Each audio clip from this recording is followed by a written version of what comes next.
नमस्कार विद्यार्थी मित्रांनो, स्वागत आहे तुमचं SK MPSC अकॅडमी या आपल्या यूट्यूब चॅनलमध्ये। आज दिनांक 13 सप्टेंबर 2024 वार आहे शुक्रवार। तुमसाठी घेऊन आलो आहे संपूर्ण वृत्तपत्र विश्लेषण, ज्यामध्ये या ठिकाणी आपण Loksatta newspaper, the Indian express, the Hindu या न्यूजपेपरमध्ये ज्या कोणत्या न्यूज स्पर्धा परीक्षा दृष्टिकोनातून आपल्यासाठी महत्त्वाचे असतात त्यांना ठिकाणी आपण डिस्कस करत असतो। जी काही आजची डिस्कशन आहे त्यामध्ये या ठिकाणी आपण air quality management exchange platform, ध्रुवीय बर्फ, वर्ल्ड हेल्थ ऑर्गनायझेशन, हवा गुणवत्ता मार्गदर्शक तत्वे, राजभाषा संसदीय समिती, अरवली पर्वत श्रेणी आणि टायफून फॉर्मेशन या संदर्भात ज्या काही एकूण न्यूज आहेत त्या सर्व न्यूजना मित्रांनो या ठिकाणी आपण MCQ क्वेश्चनच्या माध्यमातून स्टडी करणार आहोत। चला तर जी काही आजची आपली डिस्कशन आहे त्या ठिकाणी आता आपण सुरुवात करूया।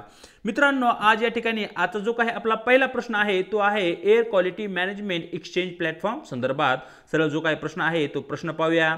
CCAC म्हणजे क्लायमेट अँड क्लीन एअर कोलिशनने सादर केलेल्या एअर क्वालिटी मॅनेजमेंट एक्सचेंज प्लॅटफॉर्मचा प्राथमिक उद्देश काय आहे, अशा प्रकारचा मित्रांनो या ठिकाणी आपला प्रश्न आहे। तर मित्रांनो या ठिकाणी जे काही आपलं योग्य उत्तर आहे ते उत्तर पाहण्याच्या अगोदर तुम्हाला माहिती असलं पाहिजे की जागतिक स्तरावर किंवा जे काही राष्ट्रीय स्तरावर आपल्या देशाच्या लेवलवर जी काही एअर क्वालिटीची गुणवत्ता आहे ती मोठ्या प्रमाणावर खालवलेली आहे। खास करून जे काही शहरी भाग आणि ज्या भागामध्ये मोठ्या प्रमाणावर औद्योगिकरण झालं आहे त्या भागामध्ये हवेची गुणवत्ता खूपच कमी झाली आहे। परिणामी त्या ठिकाणी नागरिकांना विविध आरोग्याच्या समस्यांना फेस करावे लागत आहे। त्यामुळेच आता जागतिक स्तरावर जी काही हवेची क्वालिटी आहे ती सुधारावी यासाठी विविध देशाचं एक प्रकारचे कोलिशन बनत आहे आणि त्या माध्यमातून हवेची गुणवत्ता कशा प्रकारे आपल्याला सुधारता येईल यासाठी सध्या प्रयत्न सुरू आहेत। प्रश्न क्रमांक 1 योग्य उत्तर राहील पर्याय डी, हवेची गुणवत्ता सुधारण्यासाठी जागतिक सहकार्य निर्माण करणे हे मित्रांनो या ठिकाणी एअर क्वालिटी मॅनेजमेंट एक्सचेंज प्लॅटफॉर्मचे प्राथमिक उद्देश असलेला या ठिकाणी आपल्याला दिसतो। पाहूया पुढचा प्रश्न जो की मित्रांनो या ठिकाणी ध्रुवीय बर्फा संदर्भात आहे। खास करून जो काही आर्क्टिक ध्रुव आहे त्या आर्क्टिक ध्रुवामध्ये आढळणाऱ्या बर्फासंदर्भात आहे। सरळ प्रश्न पाहूया। जागतिक हवामान प्रणालीवर ध्रुवीय बर्फ वितळण्याच्या परिणामासंबंधी खालील विधाने विचारात घ्या, ज्यामध्ये विधान क्रमांक 1 आर्क्टिक बर्फ वितळल्याने थर्मोहॅलिन संरचना विस्कळीत होऊ शकते, ज्यामुळे जागतिक हवामानावर परिणाम होतो। विधान 2 वितळणारा पर्मफ्रॉस्ट मिथेन हरित वायू सोडतो जो ग्लोबल वॉर्मिंगसाठी कारणीभूत ठरतो। विधान 3 आर्क्टिक बर्फ वितळल्याने त्याचा मर्यादित बर्फाच्या प्रमाणामुळे जागतिक समुद्र पातळीवर विशेष प्रभाव पडत नाही। वरीलपैकी कोणते विधान बरोबर आहे, अशा प्रकारचे मित्रांनो या ठिकाणी आपल्याला प्रश्न विचारण्यात आलेला आहे। तर मित्रांनो अलीकडील काळामध्ये जे काही तापमान आहे त्या तापमानामध्ये मोठ्या प्रमाणावर वाढ होत आहे। परिणामी जी काही आपली पृथ्वी आहे आपल्या पृथ्वीच्या उत्तर ध्रुवामध्ये आणि दक्षिण ध्रुवामध्ये जो काही बर्फ जमा झाला आहे तो या ठिकाणी आता वितळण्यास किंवा मेल्टिंग होण्यास त्याची सुरुवात झाली आहे। परिणामी यामुळे जी काही समुद्राची पातळी आहे पाण्याची त्या समुद्राच्या पाण्याच्या पातळीमध्ये वाढ होत आहे आणि यामुळे समुद्राच्या किनाऱ्यावर असणारी जी काही शहरे आहे ती जलमग्न होण्याची शक्यता या ठिकाणी आता निर्माण झाली आहे। आणि त्या दृष्टिकोनातूनच एकूण जागतिक स्तरावर जे काही तापमान आहे ते तापमान कशा प्रकारे कमी करता येईल यासाठी प्रयत्नही सुरू आहेत। या ठिकाणी आपल्याला ध्रुवीय बर्फ वितळल्यामुळे नेमका खालीलपैकी कोणते परिणाम निर्माण होतील अशा प्रकारचा या ठिकाणी आपल्याला प्रश्न विचारण्यात आलेला आहे। तर या ठिकाणी जे काही विधान क्रमांक 1 आहे ते या ठिकाणी अगदी बरोबर आहे।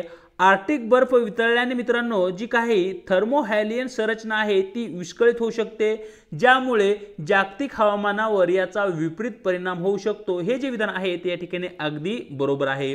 त्याचबरोबर वितळणारा जो काही पर्मफ्रॉस्ट आहे ज्यामध्ये मिथेनचं प्रमाण मोठ्या प्रमाणात असतो आणि मिथेन हा एक हरित वायू गॅस आहे आणि हरित वायू गॅस हे ते गॅस आहेत जे की जागतिक तापमान वाढीस कारणीभूत ठरतात। तर मिथेनमुळे या ठिकाणी जागतिक तापमानाची वाढ होऊ शकते। म्हणजे विधान क्रमांक 2 या ठिकाणी अगदी बरोबर आहे। परंतु मित्रांनो विधान क्रमांक 3 या ठिकाणी चुकीचं आहे। आर्क्टिक बर्फ वितळल्यामुळे या ठिकाणी जागतिक हवामानावर म्हणावा तसा परिणाम होणार नाही, कारण या ठिकाणी जो काही बर्फ आहे तो मर्यादित स्वरूपाचा आहे अशा प्रकारचे या ठिकाणचे ते विधान आहे। आर्क्टिक सर्कलमध्ये जो काही बर्फ आहे तो मर्यादित स्वरूपात नसून तो मोठ्या प्रमाणावर आहे, आर्थिक एका खंडाप्रमाणे आहे, हेही तुम्हाला या ठिकाणी माहिती असणे आवश्यक आहे। प्रश्न क्रमांक 2 योग्य उत्तर राहील पर्याय 1 केवळ विधान क्रमांक 1 आणि विधान क्रमांक 2 बरोबर। पाहूया प्रश्न क्रमांक 3 जो की मित्रांनो या ठिकाणी वर्ल्ड हेल्थ ऑर्गनायझेशन संदर्भात आहे। सरळ जो काय प्रश्न आहे तो प्रश्न पाहूया। खालीलपैकी कोणते प्रदूषक वर्ल्ड हेल्थ ऑर्गनायझेशन हवा गुणवत्ता मार्गदर्शक तत्वे द्वारे नियंत्रित केले जाते, अशा प्रकारचा मित्रांनो या ठिकाणी आपला प्रश्न आहे। तर मित्रांनो या ठिकाणी जो काही प्रश्न क्रमांक 3 आहे त्याचे योग्य उत्तर राहील पर्याय ए। ओझोन हा जो प्रदूषक घटक आहे त्याचं या ठिकाणी नियंत्रण करण्यासाठी वर्ल्ड हेल्थ ऑर्गनायझेशन कडून हवा गुणवत्ता मार्गदर्शक तत्वांचा या ठिकाणी वापर केला जातो। प्रश्न क्रमांक 3 योग्य उत्तर राहील पर्याय ए। पाहूया प्रश्न क्रमांक 4 जो की राजभाषा संसदीय समिती संदर्भात आहे। सरळ जो काय प्रश्न आहे तो प्रश्न पाहूया। राजभाषा संसदीय समिती बद्दल खालील विधाने विचारात घ्या, ज्यामध्ये विधान क्रमांक 1 समितीची स्थापना राजभाषा अधिनियम 1963 च्या अंतर्गत करण्यात आली आहे।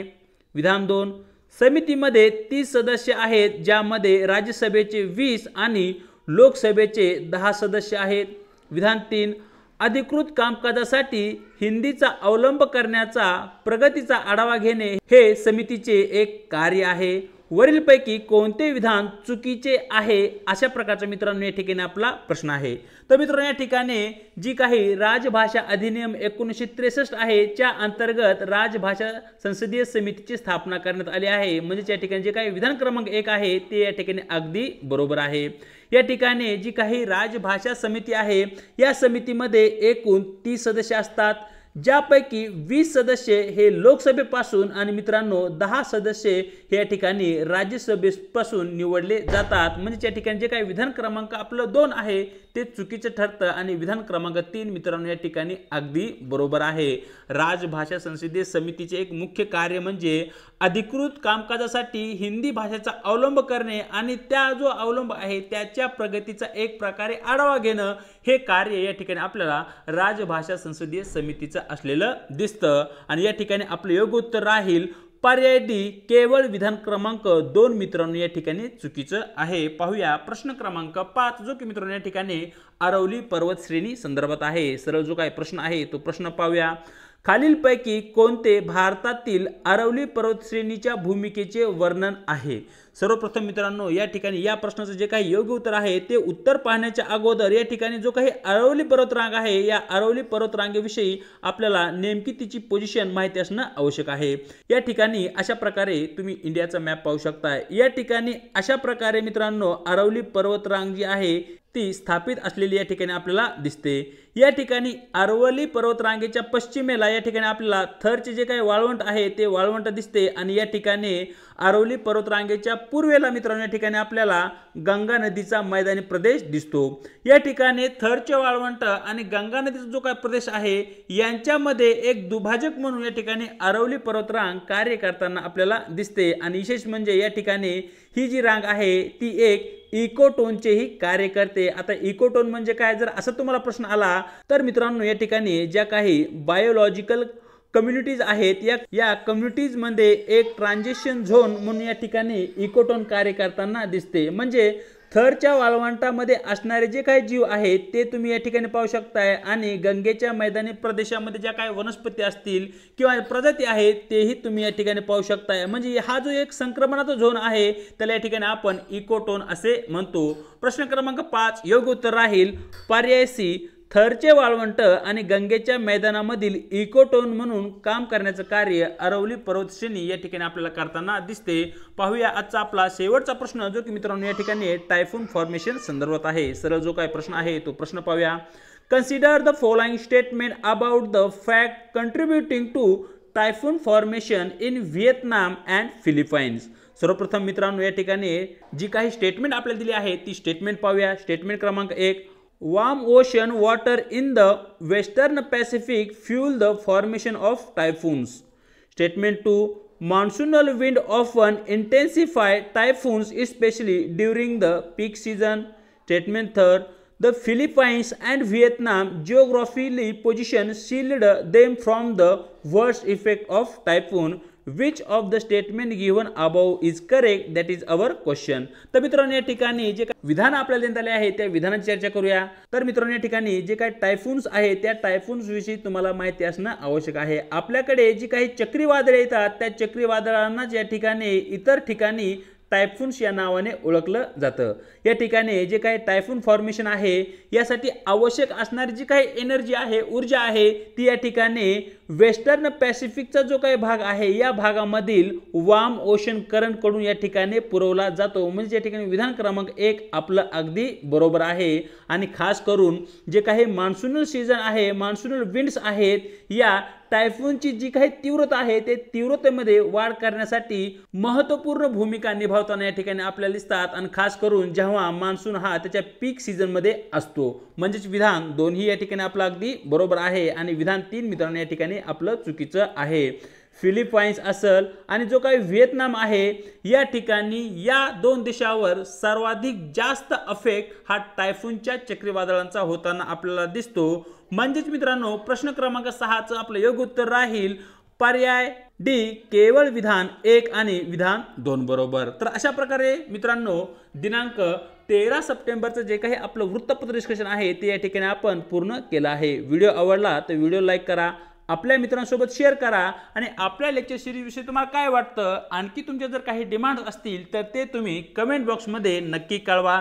चॅनलवरती जर नवीन असाल तर चॅनलला एकदा अवश्य सबस्क्राइब करून घ्या आणि त्याचबरोबर व्हिडिओच्या डिस्क्रिप्शन बॉक्समध्ये देण्यात आलेली आपल्या टेलिग्राम चॅनलची जी काही लिंक आहे त्या ठिकाणी तुम्हाला आपले टेलिग्राम चॅनल सुद्धा जॉईन करायचे आहे, ज्याच्या माध्यमातून आपल्या प्रत्येक व्हिडिओच्या लिंक्स त्याचबरोबर स्पर्धा परीक्षेसंदर्भात महत्त्वपूर्ण ज्या काही अपडेट आहेत त्या अपडेट तुम्हाला या ठिकाणी भेटून जातील। आणि येणाऱ्या काळामध्ये जी काही आपलं डिस्कशन आहे त्याची PDF फाईल ही त्या ठिकाणी अपलोड झालेली तुम्हाला दिसेल। आज इथेच थांबत आहोत, भेटू एका नवीन व्हिडिओ सोबत।